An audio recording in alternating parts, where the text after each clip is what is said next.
Did you notice last season the Champions League began with 3 match days in 1 week instead of the usual 2? And because all I want to do is travel to great sports events and go on adventures, it got me thinking. So the question is, can I get to a match on all 3 nights whilst racing across Europe? I'm bloody well going to give it a go. Because of the competition's new format, the same thing will happen at the start of this season's Champions League in 2025 as well. The draw is made on August the 28th, so that is the day that you can perhaps book a trip a little bit like this one. The only rule? Each match has to be in a different country. Real Madrid have scored! I'm Sports Travel Tom, and on this Planet Playground video, where we discover our world through its best sports events and adventures, my first stop is Madrid. I always write up my travel itineraries on myplanetplayground.com and include links on how you can book tickets too. Let's see if I can get to 3 Champions League matches in 3 days across 3 different European cities. It did feel right to begin my journey at Real Madrid. Of course, the European champions beginning their title defence. This is going to be a massive test of the secondary ticket market and also a test of last-minute ticket buying. Wish me luck.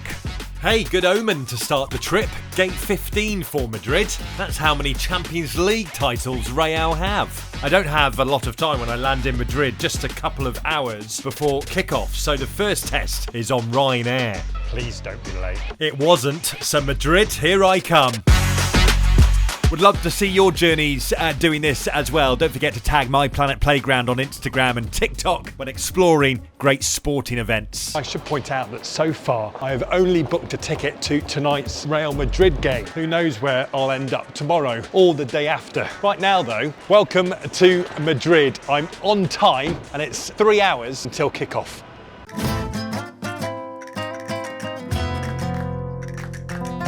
Madrid, the city where flamenco was born, great tapas and football. To get to the Santiago Bernabeu from Madrid's airport, it's really easy and takes around 40 minutes on the metro. You'll need to jump onto line 8 for 5 stops, then change onto line 10 for 1 stop.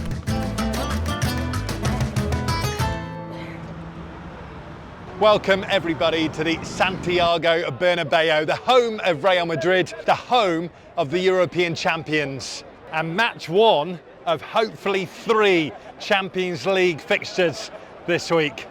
The first thing that strikes you as you come out of the metro station is the sheer scale of the Bernabeu and just how wonderful it looks with its completed renovations. For a nighttime kickoff, make sure you get here when the sun is setting to see the light glistening off the building. The second thing that hits you is the atmosphere, the buzz on the street. Oh, by the way, if you want a picture with those mascots, they'll charge you. This is a tourist destination, not a football stadium, don't forget. With just a short walk around the stadium, one key ingredient is very obvious at the Bernabeu. Its location, right in the city. There's bars and cafes and restaurants right around this stadium, which just adds so much to the atmosphere. Every football stadium should have one of these.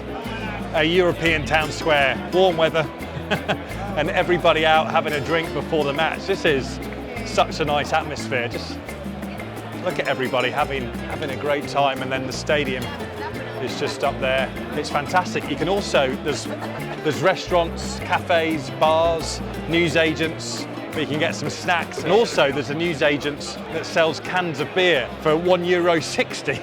Take that all day long. I did. Well, it's essential pre-match according to these fans. I mean, if you're going to come to the best stadium in the world, I think like the best thing to do would be to come here early, to get a couple of drinks, to get a bit tipsy before getting into the stadium, and enjoying the best club in the world.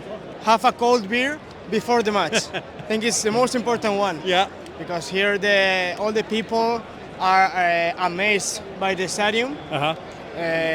Also the ones that come from outside of the country. Yeah. But the ones of Madrid also, every time I come here, I see the stadium and I say, oh, Need a beer. This is beautiful. Yeah. It's good advice as well. You can't get alcohol inside the Bernabeu, although there is talk of that changing, with the stadium getting a brewery in-house built soon. In the meantime, this is the €1.60 a beer newsagent. They also have a very handy bounce bag drop, so you can store your luggage whilst you attend the match. You do need to pre-book on the Bounce app, but it is good to know about. Now, talking of the match, With an hour to kick off, I think it's time to get into the Santiago Bernabeu. and aren't I glad to see escalators? I'm on the very top tier.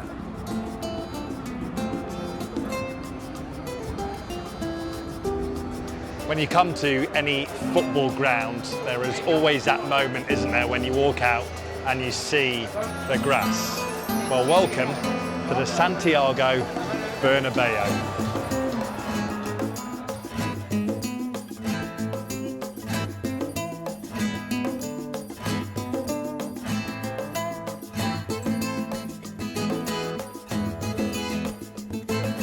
Inside there are bars serving meal deals and snacks and non-alcoholic beer. If you're in one of the higher rows, you'll need the energy to get to your seat. Not gonna lie, it's like climbing Ben Nevis. It is steep. I needed that. This meal deal of a bottle of water and a sandwich, by the way, cost me €12. Once I'd settled in, the prime atmosphere began to build. And just look at these Stuttgart fans here. The Bernabeu holds 85,000 people tonight. I was pretty ecstatic to be one of them.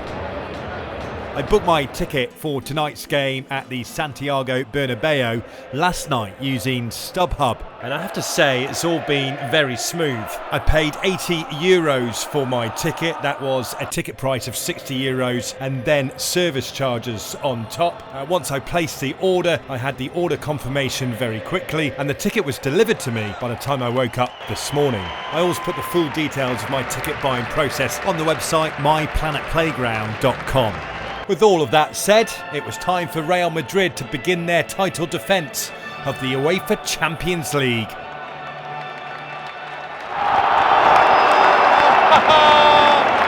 we go! Real Madrid have scored! It was Kylian Mbappe, of course, who opened the scoring for Real Madrid, although the home fans were a little quieter when Stuttgart got an equaliser in the 68th minute. Cue the Stuttgart fans. No worries for Real Madrid though, they were back in front soon enough. Real Madrid have set the stadium alight.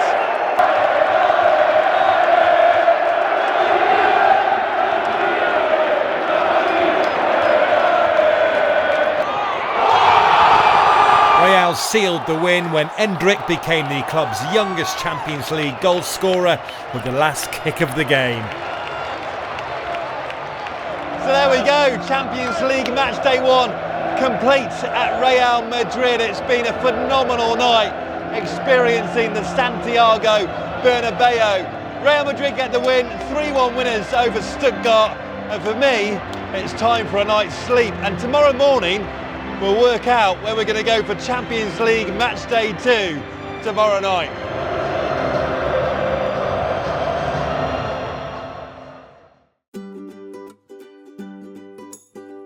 The morning of Wednesday the 18th of September, and I've booked my next match day and destination.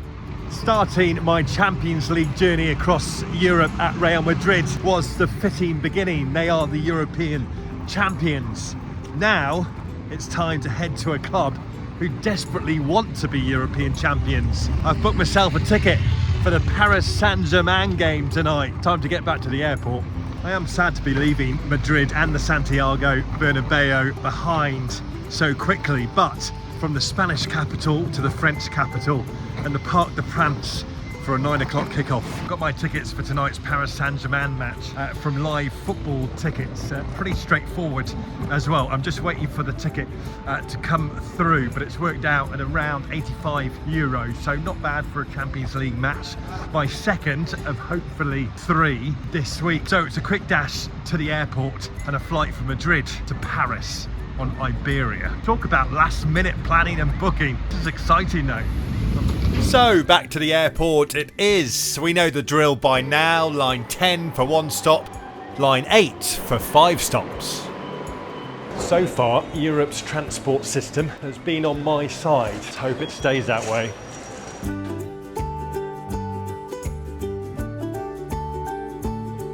I like Madrid's airport. It's spacious, light and never feels too crowded.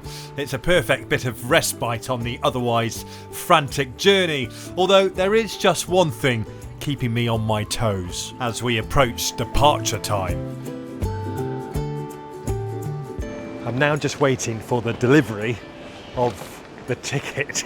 I'm kind of hoping it gets here before I take off, just to ease the nerves a little bit. Otherwise, let's hope it's in my inbox when I land in Paris.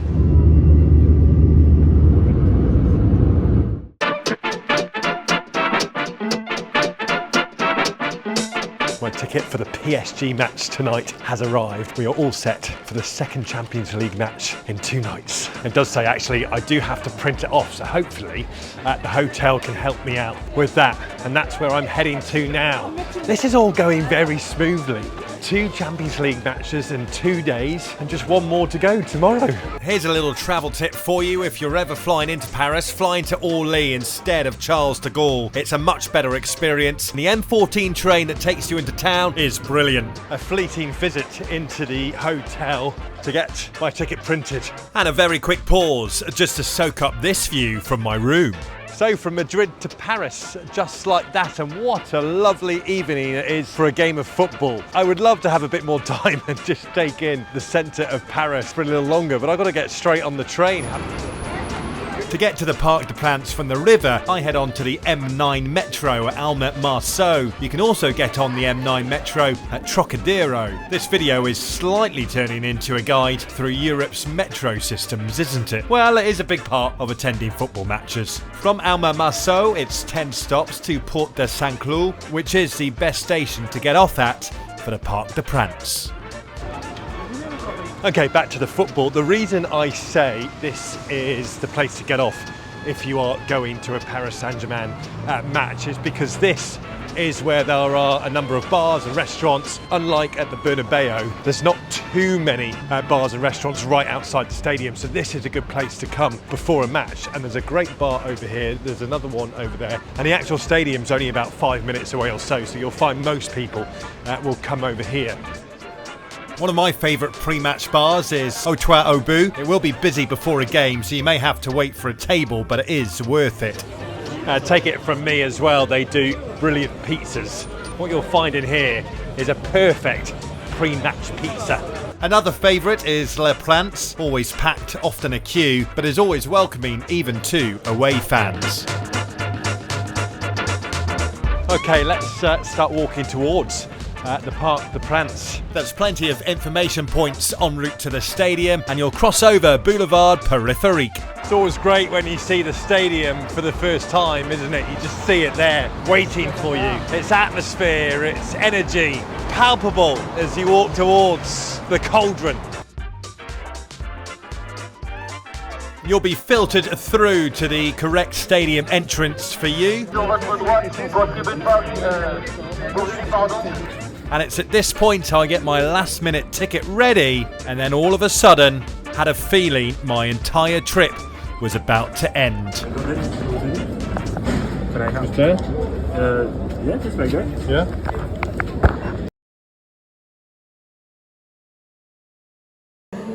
Well, that was a scary moment. I thought the secondary ticket market had let me down. Access refused.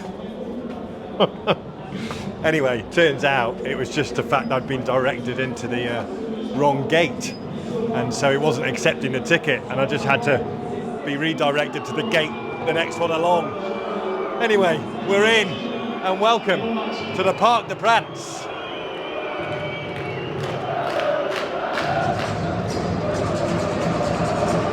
Straight away it's clear the Parc des Princes provides a brilliant atmosphere. Its capacity is almost half that of the Bernabeu, but the PSG fans make up for it. There's also alcohol served here, unlike at Real Madrid, and another aspect PSG's home provides, which the Bernabeu didn't, was a brilliant sunset view from inside. I mean, I don't know if you come to your football matches for the sunsets, but if you do, the Parc des Princes is for you. The San Siro is for you as well. That's another great one for a good sunset. There's plenty of food options on the concourse to get you fueled up for the match, from hot dogs and burgers to coffee stands as well. And once you're ready, it's time to enter the cauldron of the Parc des Princes. Here we go then. Champions League match day 2 in Paris.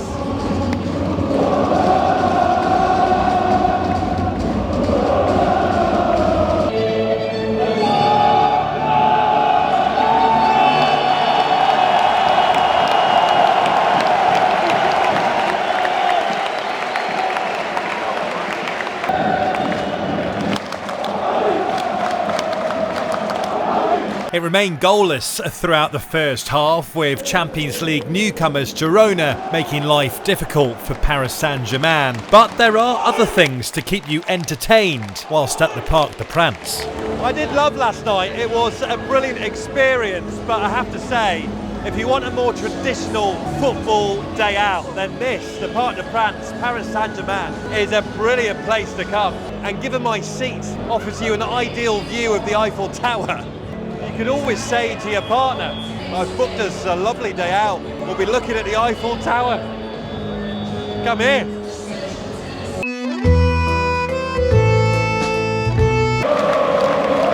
In the second half, the PSG fans willed their team on, and then another last-minute goal. I don't believe it! I don't believe it! This time, snatching a win for Paris Saint-Germain. Could my Champions League race across Europe be going any better? Paris have won it in the last minute! Dreadfully unlucky for Girona, but I'm pleased for the PSG fans. Their support of their team is second to none. Wow, Paris win it late on, and for me, that's 2 Champions League match days done. Just one more to go. And that feels like a pretty good milestone to say. If you're enjoying this video, please do like and subscribe. Thanks. It's Thursday, the 19th of September, my final day of trying to get to 3 Champions League match days in a row across 3 different European cities. And after just 16 hours in Paris, it's time to make a move. See you, Paris. It wasn't for long, was it? I had to get moving if I wanted to complete my challenge. A unique week for the Champions League, having 3 match days on Tuesday, Wednesday and Thursday, and I was determined to get to all 3. So at 7 AM I began to make my way to the airport, and on the journey looked at what options I had. I thought about Monaco, who were playing Barcelona, but I didn't want to do another French side. Atletico are playing as well, but I've done Madrid. Other games just weren't working logistically, apart from one. I've decided to go to Atalanta tonight. They're playing Arsenal. I've booked my ticket on the website Live Football Net, so that's all sorted. And if you think about it, it makes perfect sense. I started my journey at Real Madrid, the champions of the Champions League, and I'll be ending my journey at the home of the Europa League champions, Atalanta. Atalanta play in Bergamo, which is east of Milan. So to get this challenge finished off, I booked a flight to Milan Malpensa, stood still in speedy boarding, got a magnificent view of the Alps, touched down in my 3rd country in as many days, boarded the €10 bus from Malpensa airport to the centre of Milan, which does give you a nice view of the San Siro stadium, and then was finally able to say, welcome to Milan. I can't stop for long, of course. I have a train to catch to get me to my final destination. Atalanta kick off at 9 PM local time tonight. I'm scheduled to arrive into Bergamo at 4 o'clock, which gives me around 5 hours. I've not been there before Bergamo, so I'm looking forward to exploring a new destination. I am still waiting for my ticket to be delivered, but I booked it so last minute I'm hoping it will be with me by the time I get to Bergamo. Everything on this trip so far has worked out perfectly well. No real flight delays, connections have been good, tickets have worked, which of course is a big part of this story. Seen how reliable the secondary football ticket market is. Everything has been really good, and the final piece of the jigsaw is in the next few hours. We are on the home stretch. Let's get this train. Here it is, platform 12, the Champions League Express. Bergamo is 50 minutes from Milan on the train, and this should have been a time of pure joy for me. I was on my last bit of public transport. Nothing could stop me now on my challenge to get to 3 Champions League games in 3 nights across 3 different European cities. But instead, I had had word that all was not right, and my plan was about to come to an end.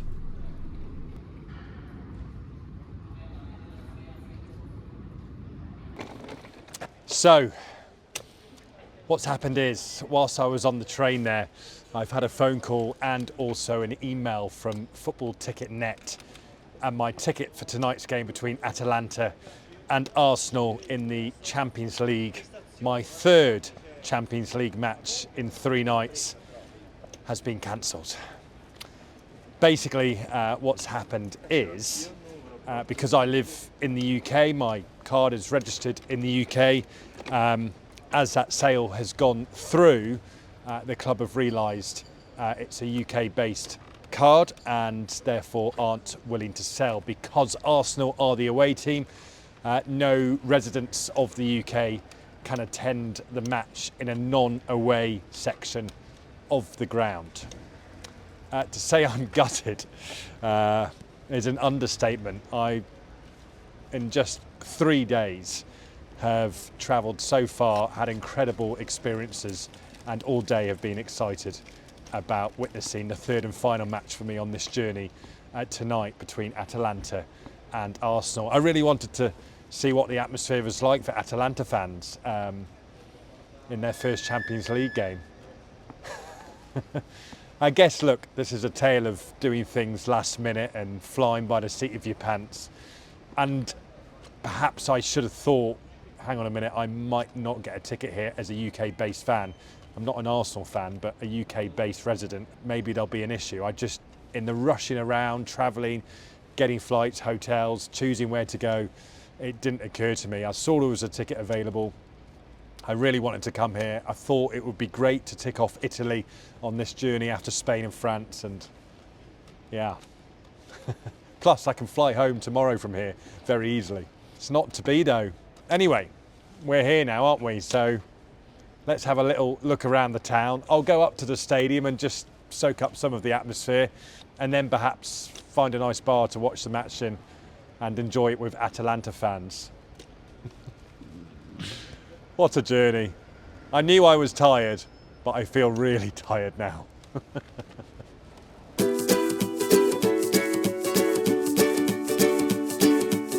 I should point out, Football Ticket Net were absolutely brilliant with me, courteous in their emails and phone calls, and gave me a full refund as well. There were away tickets available, but way out of my budget for this trip. But I'll get back to Bergamo another time to showcase to you an Atalanta game.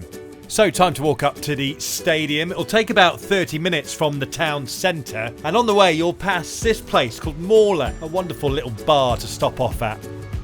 Well, I'm pleased I stopped there for a pre-match drink. A wonderful setting, but also I met 2 wonderful people as well.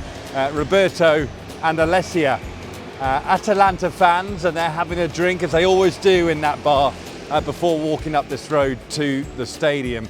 And they have given me some tips on the best place to go if you don't have a ticket to an Atalanta game. So that is good insider knowledge, which I am going to follow. The stadium is just another 5-minute walk up from that bar, and when you reach it, you'll realise just how charming it is. This facade of this football stadium actually reminds me a little bit of the stadiums that Archibald Leach designed. Very famous Scottish football stadium Architect, can you name any of the stadiums he designed? Comment below. I mean, I think this is obviously quite modern, and they've just done this to make it look old, but it's impressive, it looks nice. I know I don't have a ticket for tonight, and I have come to terms with that, but this is still a great preview of what a pre-match atmosphere is like here in Bergamo for an Atalanta game. It's lovely, actually. It's a wonderful atmosphere in a great location. I mean, compared to the glitz and the glamour of the Bernabeu for Real Madrid 2 nights ago, and then the passion and the loyalty shown by the Paris Saint-Germain fans last night to this.